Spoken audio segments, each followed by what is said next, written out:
আপনাকে আমার কথা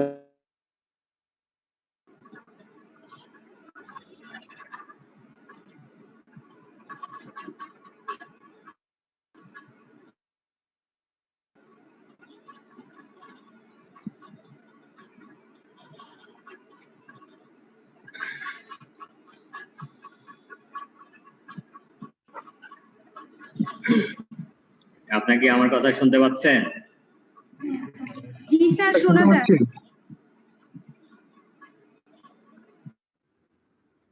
আমার কথা কি শোনা যাচ্ছে না কেটে কেটে যাচ্ছে? স্যার ঠিক আছে, শোনা যাচ্ছে। শোনা যাচ্ছে। যেটা হচ্ছে আজকে তো বাইরে ইলেকট্রিসিটি নেই, আছে আমি সিআরপির ভিতর থেকে ক্লাস নিচ্ছি। আবার এখানে যেটা সমস্যা হচ্ছে, জেনারেটর লাইন কিন্তু যে কোনো সময় চলে যেতে পারে, সেই ক্ষেত্রে কানেকশন অফ হয়ে যাবে, সেক্ষেত্রে আপনাদেরকে ওয়েট করতে হবে।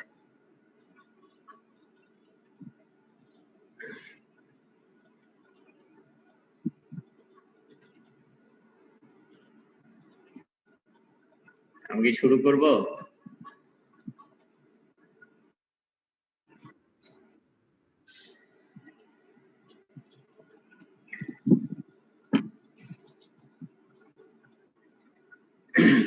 লাস্ট ক্লাসে আমরা যেখানে শেষ করছিলাম সেটা হচ্ছে বিটা এডেনো রিসেপ্টর অ্যান্টাগনিস্ট অথবা বিটা রিসেপ্টর ব্লকারের যে সম্ভবত ওখানে ক্লাসিফিকেশনটা আমি বলছিলাম যে কি কি ধরনের beta receptor anti hypertensive treatment হিসেবে ইউজ করা হয় এবং বিটা এডেনো রিসেপ্টরের ওভারঅল মেকানিজম অফ অ্যাকশনটা বলছিলাম আমার যতটুকু মনে আছে। এখানে বিটা রিসেপ্টর ব্লকারের ভিতরে সিলেক্টিভ বিটা ব্লকার আছে, নন সিলেক্টিভ বিটা ব্লকার আছে এবং বিটা রিসেপ্টর গুলো কিভাবে কাজ করে সেটা বলা হয়েছিল, যে এটা মেইনলি হচ্ছে এটা বিটা এডেনো রিসেপ্টর যেটা আছে সেটাকে অ্যাক্টিভেশনটাকে কমায় দেয়, যার মাধ্যমে কার্ডিয়াক আউটপুট কমে যায়, ব্লাড প্রেশারটা কমায় দেয়। এখন বিটা রিসেপ্টর ব্লকারের ড্রাগের ভিতরে কিছু কিছু নাম বলা হয়েছিল, অ্যাটিনিনল, প্রোপানানল, মেটোপ্রোলল, তারপর হচ্ছে বিসোলল, এইরকম কতগুলো নাম বলা হয়েছিল যেগুলো অনেক বেশি ইউজ করা হয়।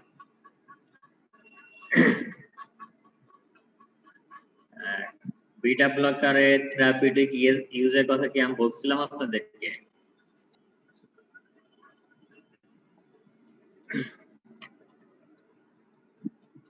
এখন বিটা ব্লকার এটা হচ্ছে যে অ্যান্টি হাইপারটেনসিভ হিসেবে যে বিটা ব্লকার গুলো ইউজ করা, এটিনোনল, মেটোপ্রোলল, তারপর হচ্ছে বিসোপ্রোলল, এগুলো হচ্ছে কমনলি ইউজ করা হয়। আর প্রোপানানল যদিও এটা বিটা ব্লকার, কিন্তু এটা অ্যান্টি হাইপারটেনসিভ ইউজ খুব কম বলা হয়, যে এটা তুলনামূলকভাবে বেশি ইউজ করা হয়। এটা প্যালপিটেশনের জন্য ইউজ করা হয়, তারপর মাইগ্রেনের ট্রিটমেন্টের জন্য ইউজ করা হয়, এটা বলছিলাম। এখন এর আগে অ্যান্টি হাইপারটেনসিভ চয়েস করার ক্ষেত্রে বয়স এবং রেশিয়াল যে কনসিডারেশনের কথা বলছিলাম, এখানে অ্যান্টি হাইপারটেনসিভ যেটাই আপনি ব্যবহার করেন না কেন, ওই জিনিসগুলো মাথায় রেখে কিন্তু ব্যবহার করা হয়, যে বয়স বেশি হলে কোন অ্যান্টি হাইপারটেনসিভ মোর ইফেক্টিভ হবে, আবার যে বয়স কম হলে কোন অ্যান্টি হাইপারটেনসিভ ইফেক্টিভ হবে, আবার ব্ল্যাক না হোয়াইট পিপলদের উপর আপনি অ্যান্টি হাইপারটেনসিভ গুলো ইউজ করতেছেন, সেটা ইফেক্ট আবার সেটার উপর নির্ভর করে। এখন বিটা ব্লকারের ক্ষেত্রে beta blocker are more effective for treating hypertension in white than in black patient and in young compared to elderly patient.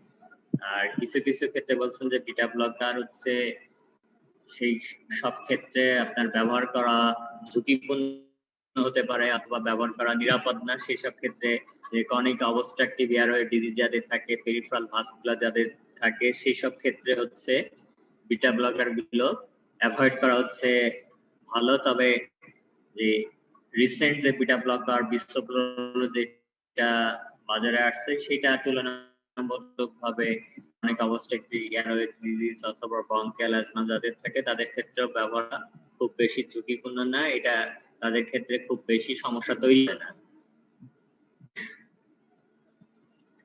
কারণ বিটা ব্লকার গুলো এখানে যেমন কিছু কিছু যে কন্ট্রা ইন্ডিকেশন আছে, beta hyper sensitivity, sinus, bradycardia, এটা একটা বড় ইস্যু, যেহেতু বিটা ব্লকার হার্ট রেটটাকে কমায় দেয়।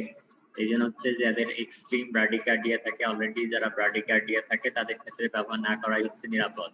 তারপর সাইনাস নোড ডিসফাংশন, যদি কারো এসএ নোড অথবা এভি নোডাল ডিসফাংশন থাকে যার কারণে যে কার্ডিয়াক ইম্পালস যেটা সেটা ঠিকমতো জেনারেট হয় না অথবা ঠিকমতো কন্ডাকশন হয় না, সেই সব ক্ষেত্রে বিটা ব্লকার গুলো অ্যাভয়েড করা হচ্ছে নিরাপদ। হার্ট ব্লকের ভিতরে সেটা ফার্স্ট ডিগ্রি হার্ট ব্লক আছে, second degree heart block, third degree heart block, এই ব্লকগুলোর ক্ষেত্রে অ্যাভয়েড করা হচ্ছে নিরাপদ। তারপর কম্পেনসেটেড কার্ডিয়াক ফেলিওর, এটা হচ্ছে অনেক ক্ষেত্রে একটা এই যে আপনি যদি নিয়মিত কার্ডিয়াক মনিটরিং না করেন তাহলে অনেক পেশেন্টের কার্ডিয়াক ফেলিওর থাকতে পারে, কিন্তু সেগুলো সাইন সিমটম কিন্তু প্রকাশিত হয় না, কারণ সেটা হার্টটা কম্পেনসেট করে, সেই ফেলিওরটাকে কম্পেনসেট করে হার্টটা কিন্তু ফাংশনিং থাকার চেষ্টা করে, যার কারণে উপসর্গগুলো প্রকাশিত হয় না।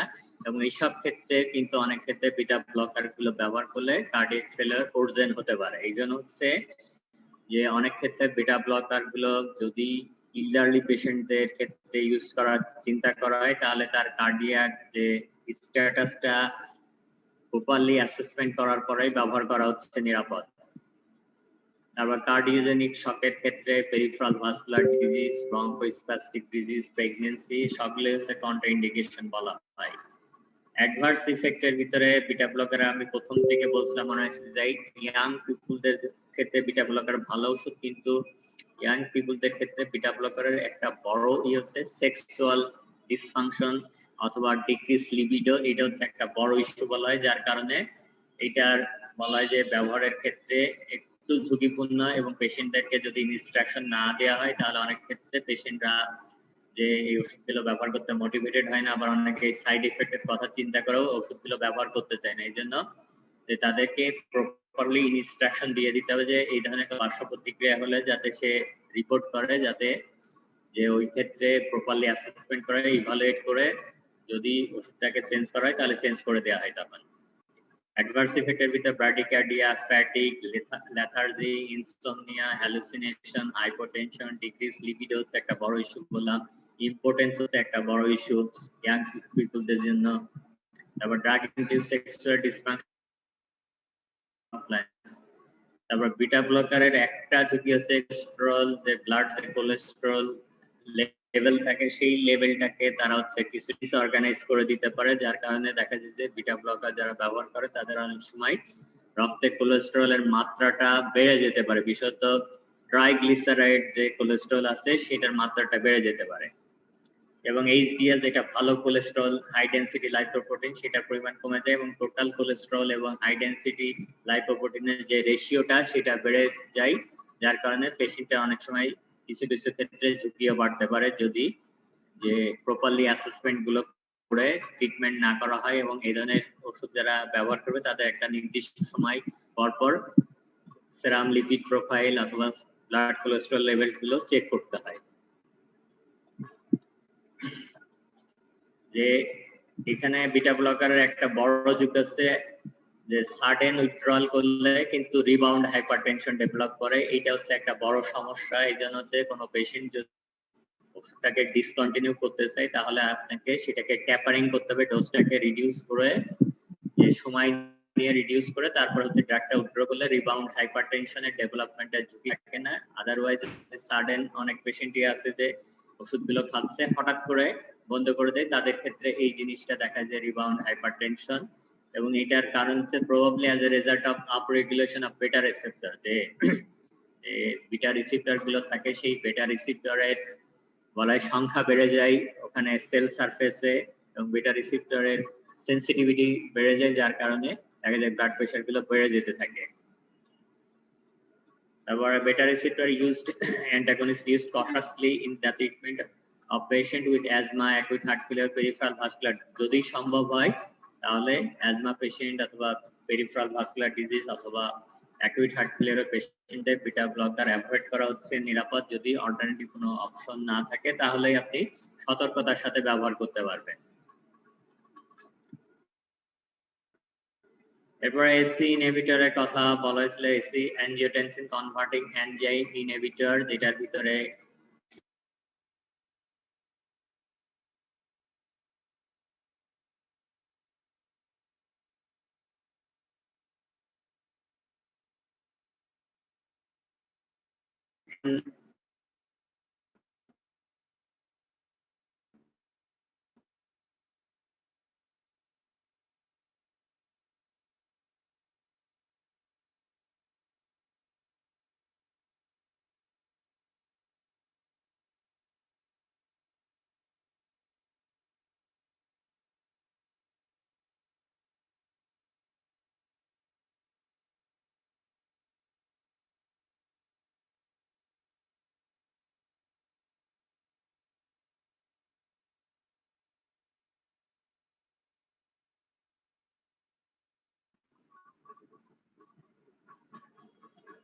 আপনাকে শুনতে পাচ্ছেন?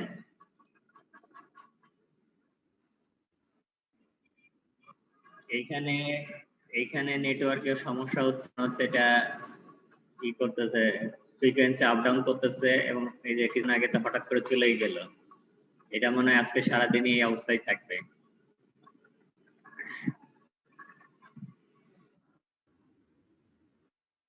বাইরে ইলেকট্রিসিটি নেই, এখন নেটওয়ার্ক খুব স্ট্রং না, এই জন্য মানে কথা কেটে কেটে যাচ্ছে মাঝে মাঝে।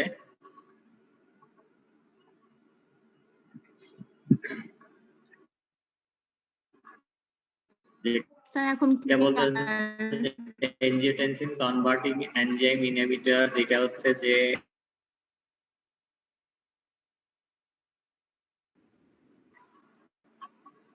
কি বলতেছেন আমি বুঝতে পারতেছি না। রিফাত আপনি কি বলতেছিলেন? আমার কথা কি শোনা যাচ্ছে না শোনা যাচ্ছে না? স্যার আপনার কথা শোনা যাচ্ছে কিন্তু কেটে কেটে শোনা যাচ্ছে। আপনাদের কথাও আমি পরিষ্কারই করতে, এখানেও কেটে কেটে আসতেছে। এটা এখানে মনে হয় এই সমস্যার সমাধান মানে আজকে মনে হয় সম্ভব হবে না, যেটা যতটুকু এইভাবেই। এখন কি আগের চেয়ে বেটার শোনা যায়? শোনা যাচ্ছে। আমরা কি আগের চেয়ে বেটার শুনতে পারতেছেন না একই রকম? স্যার এখন শোনা যাচ্ছে। কিছু কিছু সময় আবার শুনতে পাবেন না, এটা মাঝে মাঝে আবার অফ হয়ে যাবেন, সেটাও স্বাভাবিক। আজকে না এগুলা পুরা সিআরপি এবং সাভারের আশপাশে যে নেটওয়ার্ক একই রকম এই সব জায়গায়।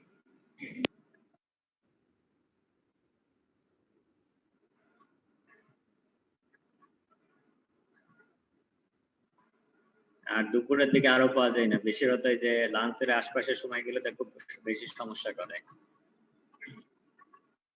এখন এনজিওটেনসিন কনভার্টিং এনজাইম ইনহিবিটর যে মেকানিজমের মাধ্যমে কাজ করে সেটা হচ্ছে এনজিওটেনসিন 1 থেকে এনজিওটেনসিন 2 তে যে কনভার্ট হবে সেইখানে ব্লক করে দেয়। যে এনজাইমটা যেটা এনজিওটেনসিন কনভার্টিং এনজাইম, যেটার মাধ্যমে এনজিওটেনসিন 1 থেকে এনজিওটেনসিন 2 তে কনভার্ট হবে, সেটাকে ব্লক করে দিলে এনজিওটেনসিন 2 এর পরিমাণটা কমে যাবে, ডিক্রিজড হবে, এবং যেটার কারণে সিম্প্যাথেটিক নার্ভাস সিস্টেমের অ্যাক্টিভিটি কমে যাবে। তারপর যে ব্লাড ভেসেলে যে স্মুথ মাসেল থাকে সেই স্মুথ মাসেলে যে ডাইলেটেশন হবে, ভ্যাসোডাইলেটেশন হবে। তারপর হচ্ছে যে ইনক্রিজ লেভেল অফ ব্রাডিকাইনিন।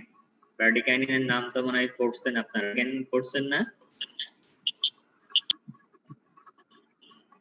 ব্রাডিকাইনিন হচ্ছে ইনফ্লামেটরি মেডিয়েটর। সাধারণত শরীরে কোথাও ইনফ্লামেশন হলে ব্রাডিকাইনিন রিলিজ হয়, কিন্তু এইখানে এনজিওটেনসিন কনভার্টিং এনজাইমের একটা রোল আছে যে এটা ব্রাডিকাইনিনের লেভেলটা বাড়ায় দেয় এবং ব্রাডিকাইনিন স্মুথ মাসেল যে ব্লাড ভেসেলের যে মাসেলগুলো আছে সেটা ভ্যাসোডাইলেটেশন করে, যার মাধ্যমে ব্লাড প্রেশারটাকে কমায় দেয়। আর এনজিওটেনসিন 2 কমে গেলে আরেকটা যেটা হয় যে অ্যালডোস্টেরনের প্রোডাকশন কমে যায়, যার কারণে আমাদের বডিতে যে সোডিয়াম ওয়াটারটা ধরে রাখার প্রচেষ্টা থাকে সেটা কমে গেলে তখন ব্লাড প্রেশারটা কমে যেতে থাকে। এখন এনজিওটেনসিন রিসেপ্টর ব্লকার এবং এনজিওটেনসিন কনভার্টিং এনজাইমের সাথে যদি বলা হয় যে মেকানিজম অফ অ্যাকশন খুব বেশি আসলে পার্থক্য নেই। এখানে এনজিওটেনসিন 2 এই যে 2 যে কাজটা করে সেটাকে হচ্ছে এনজিওটেনসিন রিসেপ্টর ব্লকারটা ব্লক করে দেয়, যার কারণে ওই একই রকম মেকানিজম যে সিম্প্যাথেটিক আউটপুট কমে যায়, অ্যাক্টিভিটিটা কমে যায়, ভ্যাসোডাইলেটেশন হয় ব্লাড ভেসেলের স্মুথ মাসেলে, তারপর decrease retention of sodium and water, এবং যার কারণে ব্লাড প্রেশারটা কমে যায়।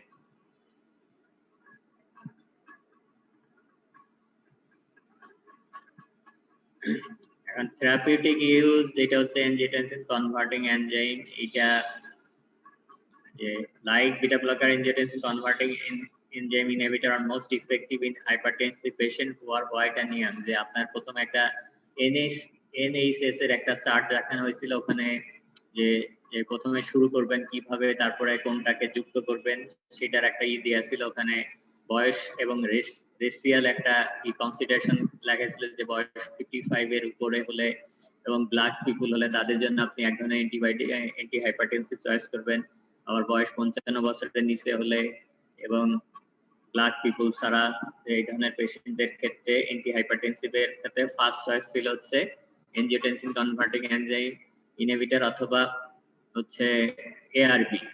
এবং এই ক্ষেত্রে হচ্ছে যে বেটার হচ্ছে যে যদি পেশেন্ট আফ্রো ক্যারিবিয়ান না হয়, তার বয়স যদি 55 বছরের নিচে থাকে, তাহলে বেটার হচ্ছে প্রথম চয়েস হিসাবে এনজিওটেনসিন কনভার্টিং এনজাইম ইনহিবিটর অথবা এনজিওটেনসিন রিসেপ্টর ব্লকার দিয়ে শুরু করা। However, when used in combination with a diuretic, the effectiveness of AC inhibitor is similar in white and black patient with hypertension. তবে এখন একটা সুবিধা হচ্ছে যে বাজারে যে এনজিওটেনসিন কনভার্টিং এনজাইমের সাথে প্রিপারেশন বাংলাদেশের বাজারে ওইরকম প্রচলিত না, কিন্তু এনজিওটেনসিন রিসেপ্টর ব্লকারের সাথে ডায়ুরেটিক্স এর কম্বিনেশন বাংলাদেশে অনেক প্রচলিত ওষুধ, যেটা এখন অনেক বেশি ব্যবহার করা হয় সব বয়সী মানুষদের ক্ষেত্রে।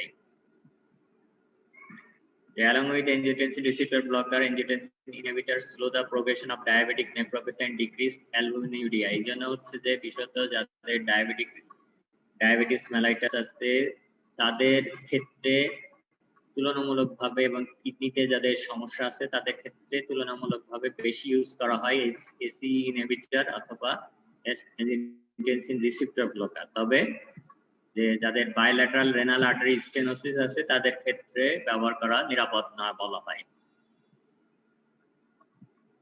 Angiotensin converting enzyme inhibitor also effective in the management of patients with chronic heart failure. Angiotensin receptor inhibitor are standard in the care of patients following a myocardial infarction. And contraindication are either bilateral renal artery stenosis, pregnancy, lactation. এনজিওইডিমা হচ্ছে একটা বড় issue যে anti hypertensive গুলো use করা হয়, তার ভিতরে যে কোনো ওষুধেই যে কোনো মানুষের এনজিওইডিমা হতে পারে, কিন্তু এসি ইনহিবিটর এবং এআরবি তে অন্যান্য অ্যান্টি হাইপারটেনসিভের থেকে এনজিওইডিমার ঝুঁকিটা একটু বেশি বলা হয়। এবং যাদের আগে এই ধরনের কোনো ওষুধ অথবা একই সিমিলার ক্লাসের ড্রাগে এনজিওইডিমা ডেভেলপ করছে তাদের ক্ষেত্রে এই ধরনের ওষুধগুলো ব্যবহার করা নিরাপদ না। তারপর হেরিডিটারি আর ইডিওপ্যাথিক এনজিওমা, অনেকের আছে এনজিওইডিমা যেটা সুনির্দিষ্ট কোনো কারণ পাওয়া যায় না অথবা ফ্যামিলিয়াল ট্রেন্ড আছে, তাদের ক্ষেত্রেও এসি ইনহিবিটর ব্যবহার করা অনেক ক্ষেত্রে ঝুঁকি তৈরি করতে পারে। এনজিওইডিমা করছেন তো আপনারা?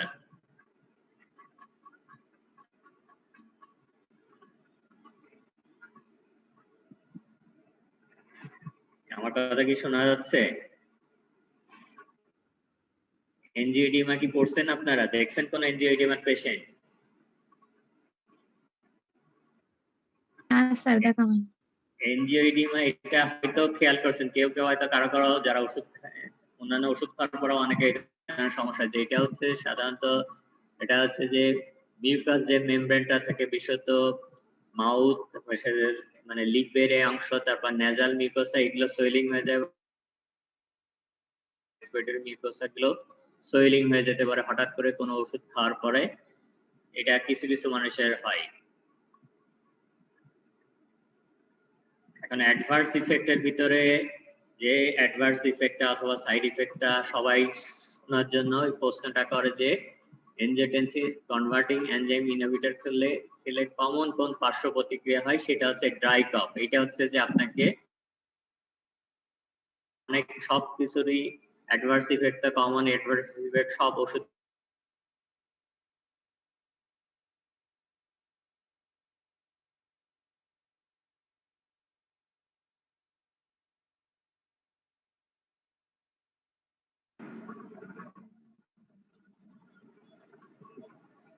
আপনাকে শুনতে পাচ্ছেন, আবার লাইন কাটছে। স্যার কেটে গেছে।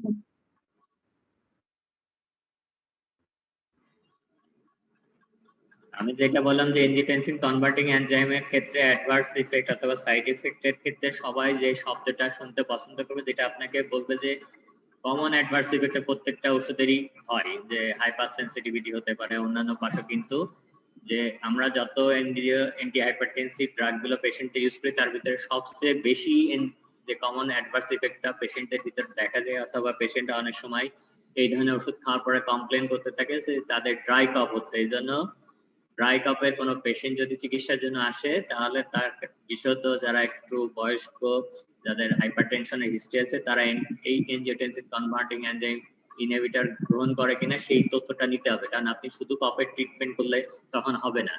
হয় আপনাকে এই যদি তার ড্রাই কাপটা বলা হয় যে তার জন্য অস্বস্তিকর হয়, সেটা লাইভের ক্ষেত্রে জটিলতা তৈরি করে, তাহলে আপনাকে এটাকে ডিসকন্টিনিউ করে অন্য কোনো ওষুধে সুইচ করতে হবে। কারণ অনেক সময় পেশেন্টরা তো অনেকে ড্রাই কাপ নিয়ে আসে। এখন আমরা যেটা হচ্ছে যে মানে একটা বড়ই হচ্ছে যে যেহেতু অনেকের সময় থাকে না অথবা অনেক ক্ষেত্রে আমাদের ধৈর্য থাকে না পেশেন্টের ইতিহাস নেওয়ার ব্যাপারে, সেই ক্ষেত্রে আমরা হয়তো ড্রাই কাপের কথা শুনে কোনো একটা ওষুধ লিখে দিচ্ছি, কিন্তু ওই পেশেন্ট হয়তো এনজিওটেনসিন কনভার্টিং এনজাইম ইনহিবিটর গ্রহণ করে, সেই জিনিসটা আমরা কনসিডারই করি না, যার কারণে দেখা যায় যে তার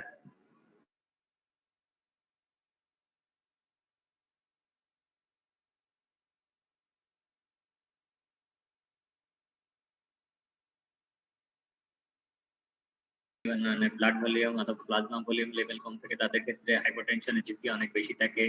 তারপর হাইপারক্যালেমিয়া ডেভেলপ করতে পারে। The dry cough, which occurs in about 10% of the patient, is thought due to increased level of bradykinin in the pulmonary tree. Our angioedema is a rare but potentially life-threatening reaction and may be also due to increased level of bradykinin. এটার ওষুধের আরেকটা ঝুঁকি হচ্ছে, যেহেতু এনজিওইডিমা হচ্ছে একটা বড় ঝুঁকি, এবং এই এনজিওইডিমা অনেকের ক্ষেত্রে কিন্তু এত সিভিয়ার হতে পারে যে সিভিয়ার অ্যানাফাইলেকটিক রিঅ্যাকশন ডেভেলপ করতে পারে, এবং যার কারণে সে তার মৃত্যু পর্যন্ত হতে পারে। এরকম পেশেন্ট যদিও সংখ্যায় কম, কিন্তু হওয়ার সম্ভাবনা নেই এরকম কিন্তু না। এই জন্য যে আইডিয়ালি যেটা, যদিও এই প্র্যাকটিস গুলো যে থার্ড ওয়ার্ল্ড কান্ট্রিতে অনেক সময় করে না, কিন্তু উন্নত দেশগুলোতে সাধারণত যে ওষুধগুলো ঝুঁকি অনেক মাত্রাটা অনেক বেশি থাকে, তারা কিন্তু ফার্স্ট ডোজ দেওয়ার পরে সাধারণত ফার্স্ট ডোজটা ক্লিনিক অথবা হসপিটালে অ্যাপ্লাই করে এবং তাকে পেশেন্টকে কয়েক ঘন্টা পর্যন্ত মনিটরিং করে যে তার কোনো জটিলতা তৈরি হচ্ছে কিনা, তারপরে পেশেন্টকে বাড়িতে যাওয়ার অনুমতি দেয়। এবং এই এনজিওটেনসিন কনভার্টিং এনজাইমের ক্ষেত্রেও কিন্তু কিছু কিছু ঝুঁকি আছে, যেটা এনজিওইডিমা এবং ফার্স্ট ডোজ সিনকোপ, এটা কিন্তু এই ওষুধ প্রথম ডোজ খাওয়ার পরে অনেকে কিন্তু আনকনশাস হয়ে যায়। এই ঝুঁকিগুলো কিন্তু আছে, যেহেতু এই ওষুধগুলো খাওয়ার পর অনেকের ব্লাড প্রেশারটা সাডেনলি কমে যায়, যার কারণে টোটাল আর কার্ডিয়াক আউটপুট কমে যাওয়ার কারণে তার দেখা যায় যে সিনকোপাল অ্যাটাক হয়। এই জন্য এই পেশেন্ট এই ধরনের ওষুধগুলো যদি আপনি প্রথমবারের মতো কোনো পেশেন্টকে ব্যবহার করেন, তাহলে নিরাপদ হচ্ছে পেশেন্টকে দেওয়ার পরে পেশেন্ট ক্লিনিক অথবা হসপিটাল অথবা যে ফিজিশিয়ানের অথবা যে যার চেম্বারে থাকবে সেখানে বসে গ্রহণ করবে এবং তাকে কয়েক ঘন্টা অবজারভেশনের পরে আপনি ছেড়ে দিতে পারবেন। আদারওয়াইজ ঝুঁকিগুলো কিন্তু তৈরি হতে পারে। কারণ এখানে রাখার উদ্দেশ্য হচ্ছে যে ওই ধরনের কোনো ঝুঁকি তৈরি হলে আপনি যাতে ইমিডিয়েটলি পেশেন্টকে অ্যাটেন্ড করতে পারেন, ম্যানেজ করতে পারেন। তারপর বাইল্যাটারাল রেনাল আর্টারি স্টেনোসিস থাকলে রিভার্সিবল রেনাল ফেলিওর ডেভেলপ করতে পারে। ACE inhibitor are phytotoxic and should not be used by women who are pregnant. এটা প্রেগন্যান্সি এবং বিশেষত ল্যাকটেটিং মাদারের ক্ষেত্রে অ্যাভয়েড করতে বলা হয়। এরপর আছে এনজিওটেনসিন 2 রিসেপ্টর ব্লকার, যেটা বলা হচ্ছে যে এটার মেকানিজম অফ অ্যাকশন একবার সেম হচ্ছে এনজিওটেনসিন কনভার্টিং এনজাইম ইনহিবিটরের মতোই। ওখানে শুধুমাত্র পার্থক্য হচ্ছে এনজিওটেনসিন 1 থেকে এনজিওটেনসিন 2 তে যে কনভার্ট হচ্ছে যে এর মাধ্যমে, সেই এনজাইমের অ্যাক্টিভিটিকে ব্লক করে দিচ্ছে, যার কারণে এনজিওটেনসিন 2 কনসেন্ট্রেশনটা কমে যাচ্ছে। এখানে হচ্ছে এনজিওটেনসিন 2 যে কাজগুলো করবে সেই যে রিসেপ্টর গুলোকে ব্লক করে দেয়, যার কারণে এনজিওটেনসিন 2 গুলো তার ফাংশন গুলো করতে পারে না, যার কারণে কার্ডিয়াক আউটপুট কমে যায়, ভ্যাসোডাইলেটেশন হয় এবং যার মাধ্যমে ব্লাড প্রেশারটা কমে যেতে থাকে। Their pharmacological effects are similar to those of ACE inhibitor in that they produce vasodilatation and block aldosterone secretion, thus lowering blood pressure and decreasing salt and water. এখন ARB কতগুলো নাম, বাজারে অনেকগুলো এনজিওটেনসিন রিসেপ্টর ব্লকার পাওয়া যায়। এর ভিতরে লোসার্টন, অলমেসার্টন, ভালসার্টন এই ওষুধগুলো প্রচলিত ওষুধ। এর বাইরে ক্যান্ডিসার্টন, তারপর টেলমিসার্টন, ইরবিসার্টন, এরকম নামে আরো কিছু ARB পাওয়া যায়। কিন্তু বাংলাদেশের বাজারে হচ্ছে বাজারে দুইটা ওষুধ একবার খুব কমন, একটা হচ্ছে লোসার্টন পটাশিয়াম আর আরেকটা হচ্ছে অলমেসার্টন। ভালসার্টন এটা মাঝখানে কয়েক বছর আগে যে সারা বিশ্বে কিছু কমপ্লিকেশন হওয়ার কারণে বেশ কয়েকটা কোম্পানির ওষুধ বন্ধ করে দেওয়া হয়। বাংলাদেশেও ভালসার্টন বেশিরভাগ কোম্পানি এখন পাওয়া যায় না, একটা কোম্পানি পাওয়া যায় যেটা অনেক দাম, এই জন্য অনেকে ব্যবহার করে না। এবং বাংলাদেশের বেশিরভাগ যে যারা এআরবি ব্যবহার করে তারা আইদার লোসার্টন অথবা অলমেসার্টন এই ওষুধটাই ব্যবহার করে, এবং এটা সিঙ্গেলি ব্যবহার করে অথবা কম্বাইন্ড ফর্মে, যে লোসার্টনের সাথে যে ডায়ুরেটিক্স এর কম্বিনেশন আছে সেটা ইউজ করে, আর অলমেসার্টনের সাথে ক্যালসিয়াম চ্যানেল ব্লকারের যে কম্বিনেশন আছে সেটা অনেকে ব্যবহার করে। এখন এই ওষুধের একটা সুবিধা হচ্ছে যেহেতু এনজিওটেনসিন কনভার্টিং এনজাইম ইনহিবিটরে ড্রাই কাপ হয়, এআরবি তে এই পার্শ্ব প্রতিক্রিয়াটা একেবারেই সীমিত, বলা হয় যে খুব একটা মানুষের ভিতরে দেখা যায় না, এবং সেজন্য হচ্ছে যে এখন তুলনামূলকভাবে ড্রাই কাপ এবং এনজিওইডিমা ঝুঁকি যেহেতু এসি ইনহিবিটর বেশি, এই জন্য অনেকেই হচ্ছে ওই ওষুধগুলো ব্যবহার করার ব্যাপারে উৎসাহী না। এই জন্য হচ্ছে লোসার্টন, অলমেসার্টন, ভালসার্টন, টেলমিসার্টন, ইরবাসার্টন এই ধরনের ওষুধগুলো এখন অনেকেই ব্যবহার করতেছে।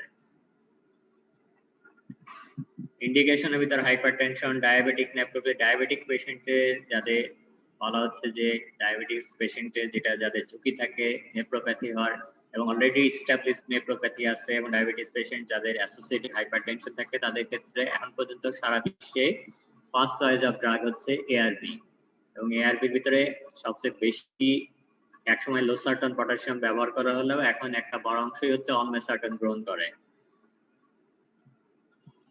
তারপর hypertensive patient with left ventricular hypertrophy, stroke patient reduction, stroke risk reduction of hypertensive or left ventricular hypertrophy. Contraindication এর ভিতরে প্রত্যেকটা ওষুধের কন্ট্রাইন্ডিকেশন, এটা হাইপার সেন্সিটিভিটি, এটা একবার কমন লিখতে হবে, তারপর severe hepatic impairment, pregnancy, concomitant use of with aliskiren in patient with diabetes and renal impairment. এই পেশেন্ট aliskiren আছে renin inhibitor, renin synthesis inhibitor, এবং এই অ্যালিসকেনের সাথে যদি আপনি এআরবি ব্যবহার করেন তাহলে ডায়াবেটিস এবং রেনাল ইম্পেয়ারমেন্টের পেশেন্টের কন্ডিশন আরো বেশি খারাপের দিকে যাবে। এই জন্য হচ্ছে অ্যালিসকেনের সাথে সাধারণত এআরবি ব্যবহার করা হয় না, এবং বাংলাদেশে ইউজুয়ালি অ্যালিসকেনের ব্যবহার কিন্তু একেবারেই করা হয় না, খুবই সীমিত, করলেও খুব সীমিত পরিসরে করা হয়।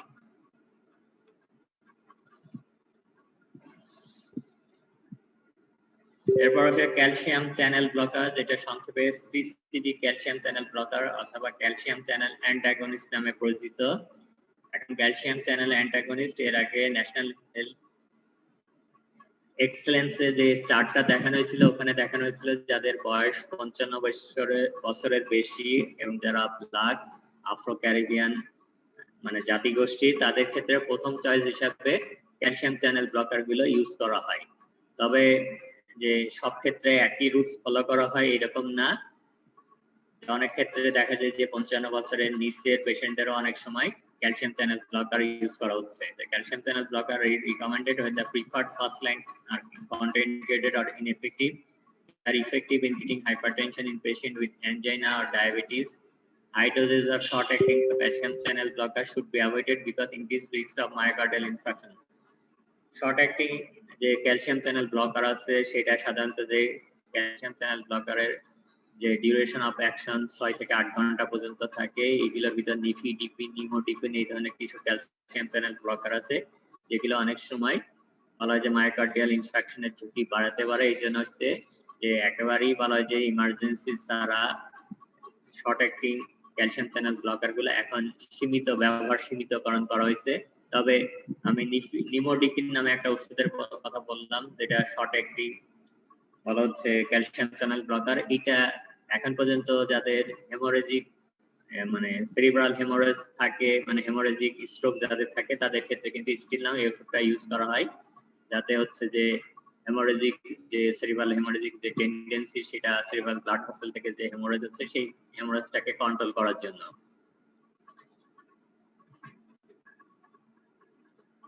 এখন ক্যালসিয়াম চ্যানেল ব্লকারের ভিতরে দুইটা ভাগ করা, একটা আছে ডাইহাইড্রোপাইরিডিন, এটা হচ্ছে কেমিক্যাল স্ট্রাকচারের উপর ভিত্তি করে, এটা আর একটা আছে নন ডাইহাইড্রোপাইরিডিন। ডাইহাইড্রোপাইরিডিন এটার ভিতরে আছে নিফিডিপিন, অ্যামলোডিপিন, ফেলোডিপিন, স্ট্রাডিপিন, নিকারডিপিন, নিসলডিপিন। এর ভিতরে এতগুলো নাম হয়তো আপনাকে মনে নাও থাকতে পারে, যেটা মেইনলি আপনাকে মনে রাখতে হবে নিফিডিপিন, অ্যামলোডিপিন। এই ওষুধটা হচ্ছে অনেক বেশি প্রচলিত ওষুধ, এই দুইটা ওষুধই, এই জন্য এই দুইটা ওষুধের নাম একটু মনে রাখতে হবে। কারণ এখন পর্যন্ত যত ক্যালসিয়াম চ্যানেল ব্লকার পৃথিবীতে প্রচলিত আছে তার ভিতরে ব্যবহারের ক্ষেত্রে সবচেয়ে বেশি ব্যবহার করা হয় অ্যামলোডিপিন।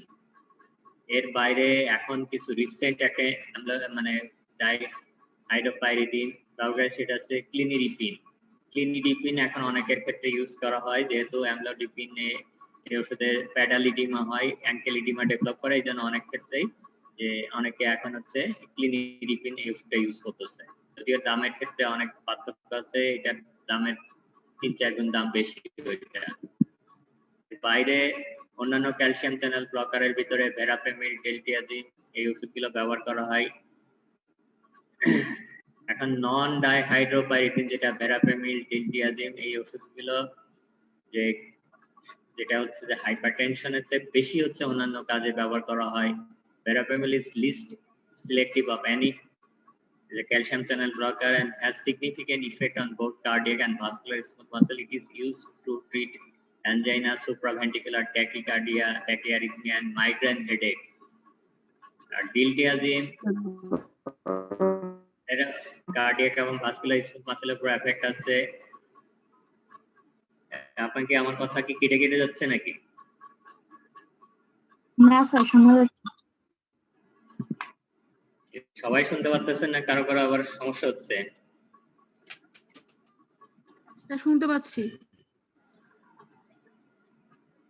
এখন যে ক্যালসিয়াম চ্যানেল ব্লকারের ভিতরে কমনলি ইউজড হচ্ছে ডাইহাইড্রোপাইরিডিন, যেটা ক্যালসিয়াম চ্যানেলটা, এখানে অ্যামলোডিপিন, নিফিডিপিন, তারপর হচ্ছে ক্লিনিডিপিন এই ওষুধগুলো ব্যবহার করা হচ্ছে। এবং এইটার যে mechanism of action, all dihydropyridine have a much greater affinity for vascular calcium channel than for calcium channels in the heart. They are therefore particularly attractive in treating hypertension. Newer agents such as amlodipine and nicardipine have an advantage that they show the little interaction with other cardiovascular drugs such as digoxin or warfarin. Digoxin এবং warfarin এর নাম মনে হয় পড়ছেন আপনারা cardiovascular পড়ার সময়। কি কাজে ব্যবহার করা হয় এগুলো?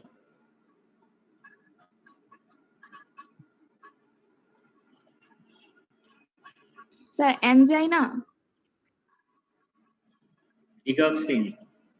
ডিগক্সিন অ্যানজাইনাতে ইউজ করা সাধারণত হয় না। ডিগক্সিন ইউজ করা হয় হচ্ছে হার্ট ফেলিওরে ইউজ করা।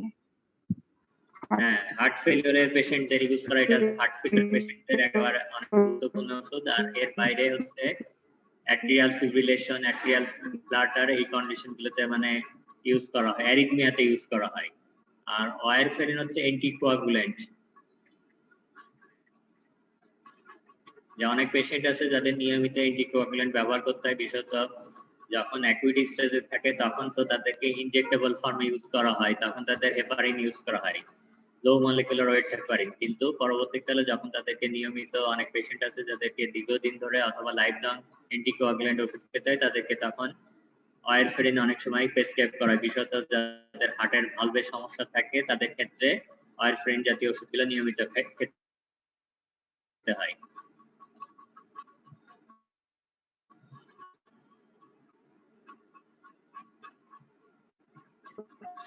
এখন ক্যালসিয়াম চ্যানেল ব্লকারের না দিয়ে ওয়ারফারিন দেওয়া হয় কেন? তাদের ক্ষেত্রে আবার একটু বলেন, প্রশ্নটা আমি শুনতে পারিনি। কারণ হিসাবে হেপারিন না দিয়ে আপনার কথাটা কেটে আসতেছে, পরিষ্কার আমি শুনতে পাচ্ছি না। আবার একটু যদি কেউ অন্য শুনে থাকেন আমাকে বলেন। অ্যান্টিকোয়াগুল্যান্ট হিসেবে কাজ করে। নাদিয়া বলতেছে যে হেপারিন না দিয়ে ওয়ারফারিন দেওয়া হয় কেন? আরেকজন বলেন, ওনার কথা কেটে আসতেছে। হেপারিন না দিয়ে ওয়ারফারিন কেন ইউজ করা হয়? মানে কিসের ক্ষেত্রে? স্যার কার্ডিওভাস্কুলার সিস্টেমের ক্ষেত্রে। কার্ডিওভাস্কুলার সিস্টেমে হেপারিন ইউজ করা হয় যে যেখানে কোয়াগুলেশন মানে ব্লাড ক্লট বাঁধার সম্ভাবনা যেসব কন্ডিশনে থাকে, অথবা অলরেডি কোনো কারণে যদি ব্লাড ক্লট ফর্মেশন হয়, সেসব ক্ষেত্রে আপনাকে অ্যাকুইটলি ক্লটটাকে ডিসলস করার জন্য অথবা ব্রেকডাউন করার জন্য আপনাকে এই ওষুধটা ইউজ করতে হয়, কারণ ওরাল ফর্মে ইউজ করলে সেটা তখন আপনি ওইটার তাৎক্ষণিক রেজাল্ট পাবেন না।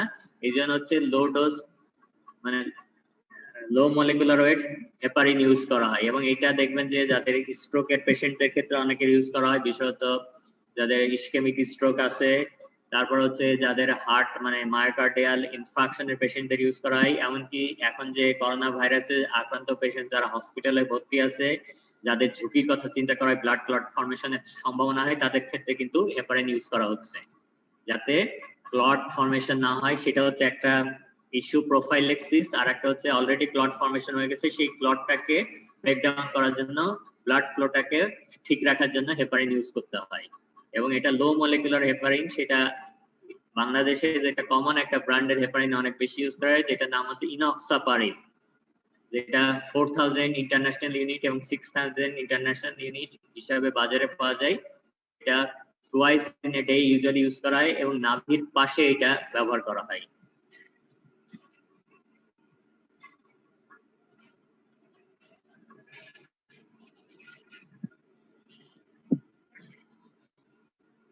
এখন ক্যালসিয়াম চ্যানেল ব্লকারের therapeutic user with a calcium channel blocker have an intrinsic natriuretic effect and therefore don't usually require the addition of a diuretics. সাধারণত ক্যালসিয়াম চ্যানেল অন্যান্য অ্যান্টিহাইপারটেনসিভের সাথে অনেক সময় ডায়ুরেটিক্স যুক্ত করা দেওয়া হয় বিভিন্ন কারণে, কিন্তু ক্যালসিয়াম চ্যানেল ব্লকারের হচ্ছে নাটিউরিটিক ইফেক্ট থাকে, যে হচ্ছে যে ডায়ুরেটিক ইফেক্ট থাকে, যে সোডিয়াম যে কাজগুলো করে থাকে সেই কাজটা কিন্তু ক্যালসিয়াম চ্যানেল ব্লকারে হচ্ছে যে বডিতে যে ইফেক্টটা করে সেইটাকে করে থাকে। এই জন্য হচ্ছে যে ক্যালসিয়াম চ্যানেল ব্লকারের সাথে এডিশনাল সাধারণত ডায়ুরেটিক্স ইউজ করার দরকার হয় না। এবং এই যে ক্যালসিয়াম চ্যানেল ব্লকারের একটা বড় সুবিধা হচ্ছে যেহেতু বিটা ব্লকার গুলো আপনি কিছু কিছু কন্ডিশনে ব্যবহার করতে পারবেন, যেমন peripheral vascular disease, chronic obstructive airway disease, bronchial asthma, এইসব ক্ষেত্রে ক্যালসিয়াম চ্যানেল ব্লকার হচ্ছে অনেক ভালো ওষুধ। These are useful in the treatment of hypertensive patients who also have asthma, diabetes, angina, and or peripheral vascular disease. Blood hypertensive respond well to calcium channel blocker. এর আগে আমি বলছিলাম যে blood 55 বছরের উপরে calcium channel blocker first line মানে option of drug. আবার Afro Caribbean অঞ্চলের পেশেন্টের বয়স যে বয়সই থাকুক না কেন, তারা যদি হাইপারটেনসিভ থাকে তাদের ক্ষেত্রে ফার্স্ট চয়েস অফ ড্রাগ হচ্ছে ক্যালসিয়াম চ্যানেল ব্লকার।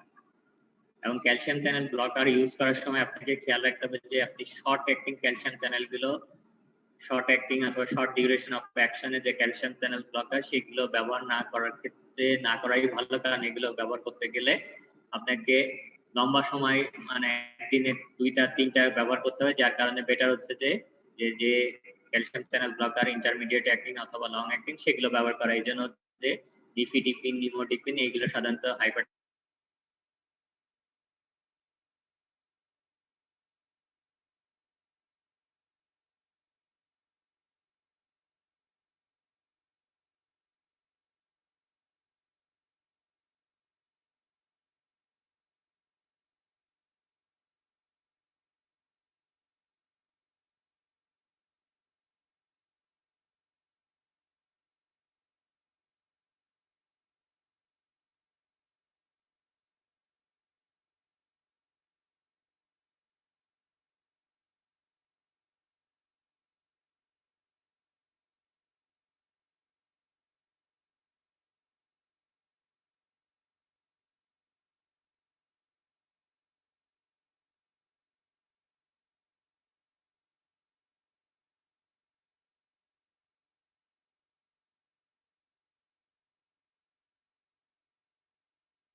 জি স্যার।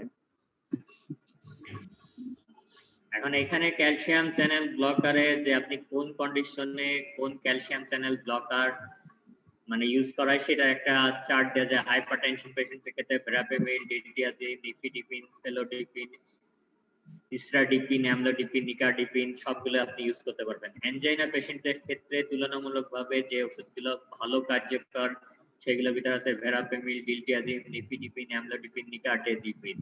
সুপ্রাভেন্টিকুলার ট্যাকিকার্ডিয়া যেটা হচ্ছে অ্যারিথমিয়া যাদের থাকে, সুপ্রাভেন্টিকুলার ট্যাকিকার্ডিয়া তাদের ক্ষেত্রে ভেরাপেমিল, ডিলটিয়াজিন হচ্ছে মোর ইফেক্টিভ। তারপর হচ্ছে টু মডারেট হাইপারটেনশনের ক্ষেত্রে যদিও বলা হচ্ছে যে অনেক ক্ষেত্রে যে অ্যাভয়েড করা হয়, আবার অনেক ক্ষেত্রে ইউজ করার সময় আপনাকে সতর্কতার সাথে ব্যবহার করতে হয়। সেসব ক্ষেত্রে ফেলোডিপিন, ইসরাডিপিন, অ্যামলোডিপিন অনেক সময় ইউজ করা হয়, তবে এই ধরনের ওষুধ ব্যবহার করলেও আপনাকে নিয়মিত মনিটরিং সুপারভিশন করতে হয়। আবার বিটা ব্লকারের সাথে যে ক্যালসিয়াম চ্যানেল ব্লকারটা তুলনামূলকভাবে বলা হয় বেশি ইউজ করা এবং নিরাপদ ভাবে ইউজ করা হয়, সেটা নিফিডিপিন, ফেলোডিপিন, ইসরাডিপিন, অ্যামলোডিপিন। তাহলে বেশিরভাগ ক্ষেত্রে দেখা যাচ্ছে যে অ্যামলোডিপিন ওষুধটা তুলনামূলকভাবে অনেক ক্ষেত্রে ইউজ করা হচ্ছে। আবার নন ডাই হাইড্রোপাইরোডিন যেটা হচ্ছে যে বিশেষত অ্যানজাইনা, অ্যারিথমিয়ার ক্ষেত্রে এই ওষুধগুলো অনেক বেশি ইফেক্টিভ। কন্ট্রাইন্ডিকেশনের হাইপারসেনসিটিভিটি, সিভিয়ার হাইপারটেনশন যেখানে বলা হয় ব্লাড প্রেশার অনেক বেশি, সাধারণত সেই অনেক বেশি সিভিয়ার শব্দটা এটা ইউজ করা ওইভাবে যে ব্লাড প্রেশার যদি অনেক বেশি থাকে সেই ক্ষেত্রে আপনাকে ব্লাড প্রেশার কমানোর জন্য তাৎক্ষণিকভাবে যে ক্যালসিয়াম চ্যানেল ব্লকার এক সময় ইউজ করা হলেও কিন্তু এখন কিন্তু ইউজ করা হয় না। আগে এক সময় ছিল যাদের ব্লাড প্রেশার অনেক বেশি থাকতো তাদেরকে নিফিডিপিন নামে একটা ওষুধ ব্যবহার করা, নিফিক্যাপ নামে একটা ওষুধ বাজারে পাওয়া যেত, যে যাদের ব্লাড প্রেশার তো ওই নিফিক্যাপটা কেটে মুখটা কেটে ওখানে 1 থেকে 2 ড্রপ পেশেন্টের মুখের ভিতরে দিয়ে দেওয়া হতো, তারপরে সাডেনলি ব্লাড প্রেশারটা ড্রপ করতো। এবং এইটাতে ঝুঁকি ছিল যে ব্লাড প্রেশার এত বেশি ড্রপ করতো যার কারণে অনেকে হাইপোটেনশন ডেভেলপ করতো এবং তাদেরকে আবার ব্লাড প্রেশারটা বাড়ানোর জন্য আবার তখন তাদেরকে হসপিটালে ভর্তি করা লাগতো, এরকম কন্ডিশনও দেখা যেত। এই জন্য হচ্ছে যে এখন হচ্ছে যে হাইপারটেনসিভ মানে ইমার্জেন্সি অথবা আর্জেন্সির ক্ষেত্রে ম্যালিগনেন্ট হাইপারটেনশন যেটা বলা হচ্ছে, যেখানে ব্লাড প্রেশার অনেক বেশি হাই থাকে, সেই সব কন্ডিশনে সাধারণত ক্যালসিয়াম চ্যানেল ব্লকার এই ওষুধগুলো এখন আর ব্যবহার করা হয় না, অথবা অ্যানজিওটেনসিন কনভার্টিং এনজাইম এআরবি এগুলো ব্যবহার হয় না। এখানে এখন সবচেয়ে বেশি ব্যবহার করে সোডিয়াম নাইট্রোফোসাইট নামে একটা ভ্যাসোডাইলেটর পাওয়া যায়, সেটা ইউজ করা হয়।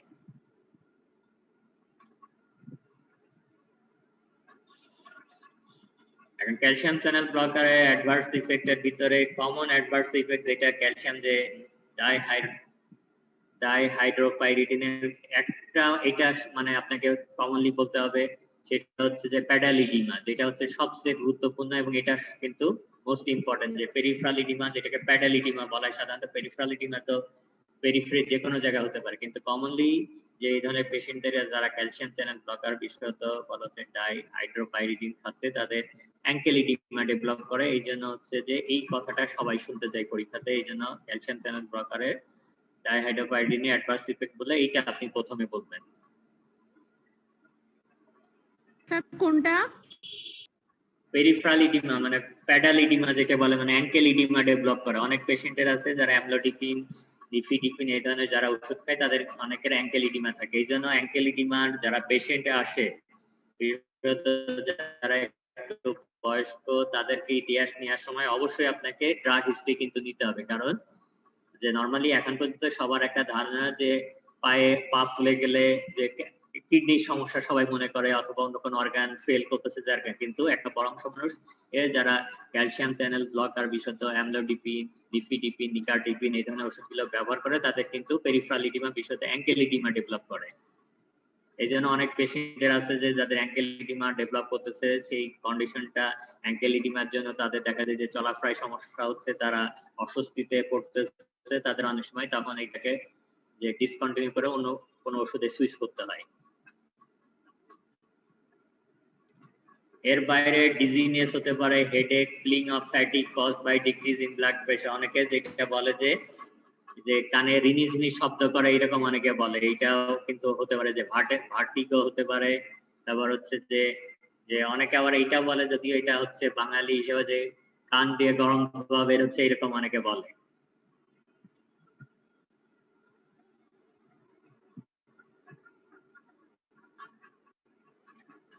তারপর nifedipine and other dihydropyridine because gingival hyperplasia যে অনেকের গামে হাইপারপ্লাসিয়া হতে পারে সেটা হচ্ছে যে কি করতে হবে। আর ভেরাপেমিল ডিলটিয়াজিন এটা হচ্ছে কনস্টিপেশন করে, অ্যাট্রিওভেন্ট্রিকুলার ব্লক করতে পারে। এজন্য হচ্ছে যে যাদের হার্ট ফেলিওর থাকে অথবা এভি ব্লক থাকে তাদের ক্ষেত্রে যে অ্যাভয়েড করা, যদি সম্ভব হয় অ্যাভয়েড করা, যদি ব্যবহার করতে হয় তাদের সতর্কতার সাথে ব্যবহার করতে হবে।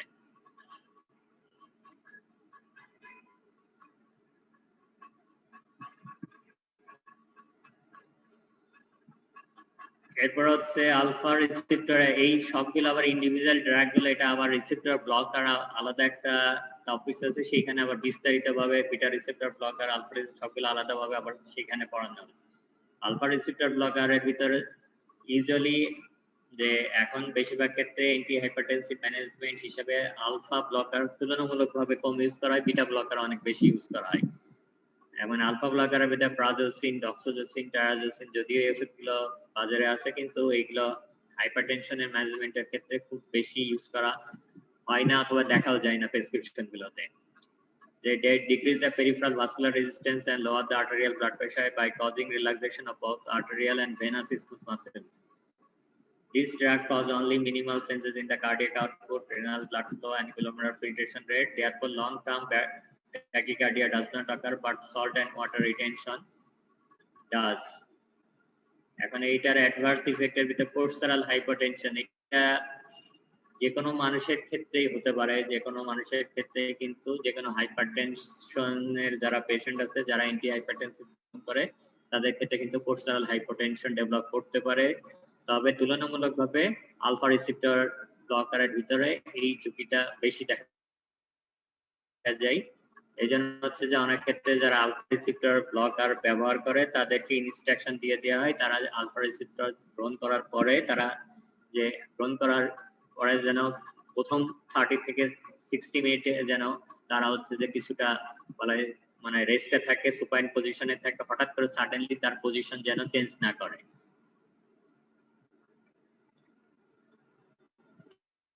স্যার আলফা রিসেপ্টর ব্লকার আর বিটা রিসেপ্টর ব্লকার এরা কি পেরিফেরালি অ্যাক্ট করে? আলফা রিসেপ্টর ব্লকার এবং বিটা রিসেপ্টর ব্লকার, এটা আলফা রিসেপ্টর ব্লকার মেইনলি হচ্ছে যে পেরিফেরাল যে ভেসেল গুলো আছে সেই ভেসেল গুলো, কিন্তু বিটা রিসেপ্টর ব্লকার কিন্তু এটার একটা বড় ইফেক্ট আছে, সে কার্ডিয়াক হিসেবে সিম্প্যাথেটিক অ্যাক্টিভিটিকে সে মডিফাই করে। বিটা রিসেপ্টর ব্লকার যে ব্লাড ভেসেলের উপর কাজ করে, পাশাপাশি সেটা হচ্ছে যে কার্ডিয়াক যে রিসেপ্টর আছে, যে সিম্প্যাথেটিক অ্যাক্টিভিটি আছে সেটার উপরেও কাজ করে।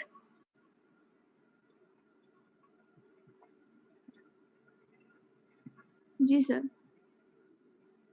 এবং আলফা রিসেপ্টর ব্লকার কিছু কিছু ক্ষেত্রে, যেমন ইদানিং কালে যে ছেলেদের ক্ষেত্রে পোস্টেট, যাদের ইনলাস থাকে বিনাইনি পোস্টেটিক হাইপারপ্লাসিয়া থাকে, তাদের ক্ষেত্রে অনেক সময় আলফা রিসেপ্টর ব্লকার কিছু ওষুধ ইউজ করা হয় যে ওই কন্ডিশনটাকে ইমপ্রুভমেন্ট করার জন্য। এই জন্য যারা পোস্টেটের সমস্যা থাকে তাদেরকে এই ধরনের ওষুধগুলো দেওয়া হয়, তাদেরকে বলে দেওয়া হয় আপনি ওষুধগুলো গ্রহণ করার পরে আপনি বেড রেস্টে থাকবেন ঘন্টাখানেক, যাতে পোস্টাল হাইপোটেনশনের ঝুঁকিটা তৈরি না হয়। এবং ফার্স্ট ডোজ সিনকপ আর the most universal advance effect, এটা হচ্ছে যে একটা বড় ওষুধ, এই ধরনের ওষুধ খাওয়ার পরে অনেকেই প্রথম ডোজটা গ্রহণ করার পরে সিনকপাল অ্যাটাক হতে পারে। এই জন্য প্রথম ডোজটা সাধারণত আইডিয়ালি বলা হয় যে এটা ক্লিনিক অথবা হসপিটাল অথবা কোনো চেম্বারে যদি পেশেন্ট আসে তাহলে চেম্বারে গ্রহণ করার পরে সে অবজারভেশনে থাকবে, তার দেখা হয় যে ওই ধরনের অ্যাটাক পাই কিনা।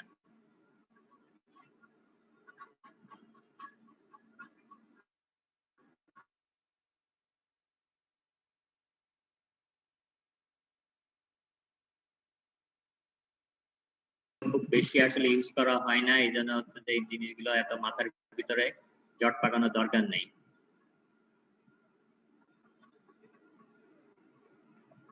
এখানে যেটা হচ্ছে যে একটা জিনিস, এখানে একটা জিনিস আছে এটা মিনক্সিডিল, এই জিনিসটা একটু মনে রাখতে হবে যে মিনক্সিডিল এটা যদিও বলা হয় যে অ্যান্টি হাইপারটেনসিভ ড্রাগ হিসেবে এটা খুব একটা বেশি ইউজ করা হয় না, কিন্তু এটা হচ্ছে ইউজ করা হয় যে যাদের যে চুল পড়ে যাচ্ছে তাদের ক্ষেত্রে অনেক সময় এটা ইউজ করা হয় যে minoxidil treatment also causes hypertrichosis, growth of body hair. This drug is now used topically to treat male pattern baldness. এটা যাদের প্যাক করে তাদের অনেক সময় এটা ক্রিম হিসাবে পাওয়া যায়, সেই ক্রিমটা মাথায় লাগায় তাহলে কিছু কিছু মানুষের দেখা যায় যে চুল গজায়। এবং এটার মেকানিজম অফ অ্যাকশন হচ্ছে this drug causes dilatation of resistance blood vessels, যেটা হচ্ছে arterioles but not of capacitance vessels.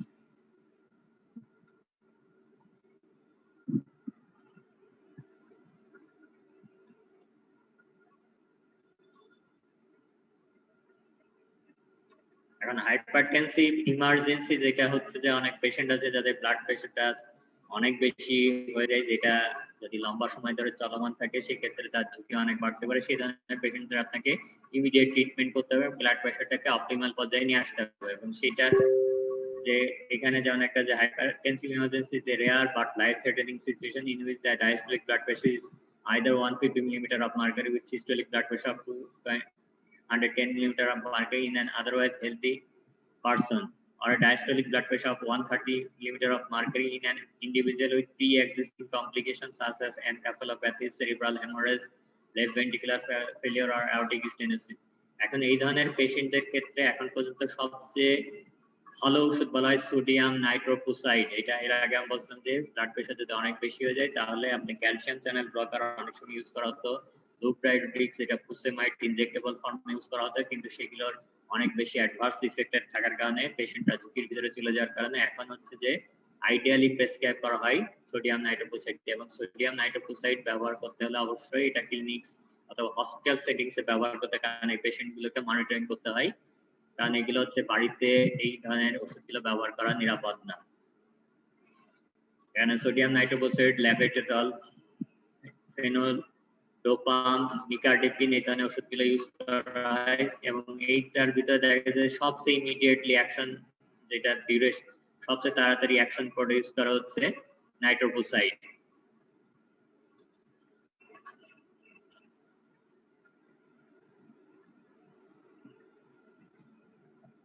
নাইট্রোফোসাইড হচ্ছে ইনজেক্টেবল ফর্মে ইউজ করা। এখানে এই কথাটা একটা যে nitroprusside is administered IV, is metabolized rapidly and requires continuous infusion to maintain its hypotensive action. It is capable of reducing blood pressure in all patients regardless of the cause of hypertension. এখন adverse ইফেক্টের ভিতরে hypotension caused by overdose, কিন্তু যেটা হচ্ছে যে যে জিনিসটা অনেক সময় পরীক্ষাতে জিজ্ঞাসা করা হয় নাইট্রোফোসাইড আপনি ওরাল ফর্মে কেন ব্যবহার করা হয় না, ওরাল ফর্মে ব্যবহার করলে এটা হচ্ছে পয়জনাস, এটা যে হাইড্রোলাইসিসের সায়ানাইডে কনভার্ট হয়, যে সায়ানাইড হচ্ছে মানুষের জন্য অনেক ঝুঁকিপূর্ণ একটা জিনিস যেটার কারণে মৃত্যু হতে পারে। এই জন্য হচ্ছে সোডিয়াম নাইট্রোফোসাইড কোনো সময় হচ্ছে ওরাল ফর্মে ব্যবহার করা হয় না।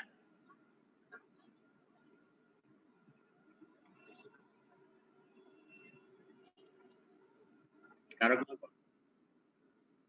ঠিক আছে,